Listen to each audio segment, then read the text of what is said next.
Everybody, my name is Seal Stanford, and this webinar today is for moms, dads, people who want to be moms, people who want to be dads, and grandparents, aunts and uncles, and anybody that has contact with kids and want to be able to turn that attitude around when they're playing a sport and they keep losing, or they're failing and failing and failing. So if that's you, then this call is for you. And this situation that I'm going to talk to you about today just happened to me in the last 8 days. So my 7-year-old grandson plays baseball, and he is a pretty good player. I think he's a great player. He says he's a good player.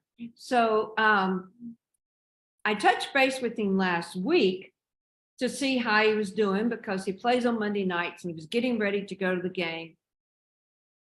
And I asked him, how do you feel about it? He said, we're losing. And he said, we've lost a lot of games. So he was not looking forward to the game because they've lost and lost and lost. They've only had a few wins. And so I was sitting there and I said, and he said, I'm a pretty good player, but not conceited, just kind of, acknowledging his abilities, that he's a pretty good player. But so I said, I'm going to tell you something that one of the greatest coaches I ever had told me. And it's around losing or failing. So I've really got his attention, okay? And I said, my coach played sports, and his attitude and comment about losing or failing was this. He said he didn't mind failing. In fact, it didn't bother him at all, that every time he failed, he was that much closer to winning. And my grandson looked at me like he could not get his head around that concept. And I told him, I said, I know. I said, when my coach told me that, I thought he was crazy. And it took me a long time to finally get it. But I said, basically, if you look at when you're losing the game or you've lost the game, you are actually that much closer to winning. And I told him, I said, because you can take a look at what's one thing I could have done better.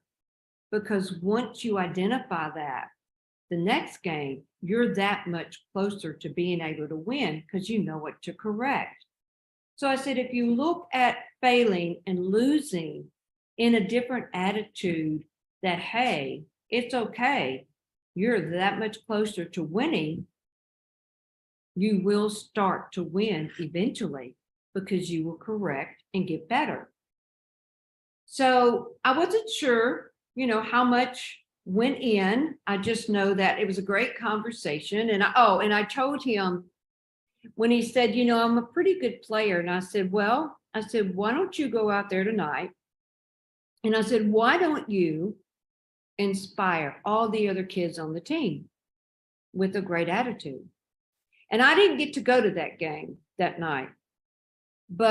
And this was just a conversation between my grandson and me. Nobody else was in the room. Nobody else knew about it. And so about 30 minutes into the game, I get a text from his mom, and she tells me that he is on fire at that game. And I'm like, oh my goodness, what's happening?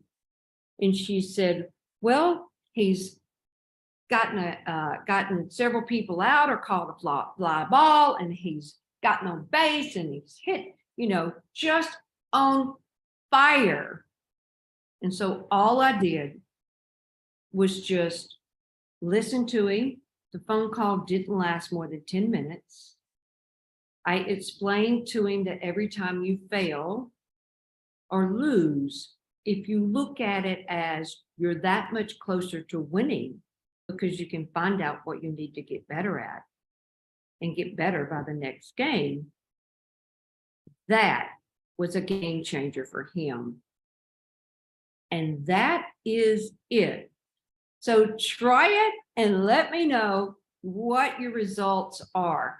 Coach somebody, share that advice with them, regardless of what subject they're in or what area that they're not winning in as great as they want to win in, and let me hear your results.